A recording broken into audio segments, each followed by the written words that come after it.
je mora i rijeka, od postanka na zemlji čovjeka. I od kad je gora i planina, čujala se trula čobanina.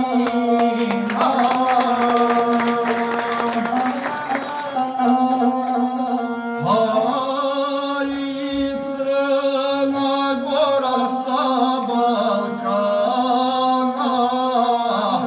bivala je država čobana, div rijeke i ravnice dvije, a planina ni broja im nije, pa solila na obalu morsku, Podrumiju i Boku Kotorsku.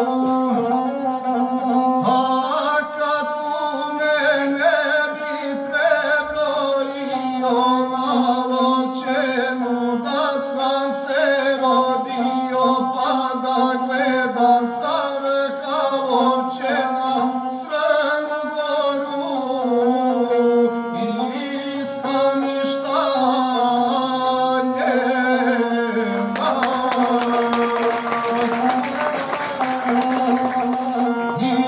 Izbrojio ne bi za godinu svaki katun i njenu torinu. Crna Goro, državo seljaka,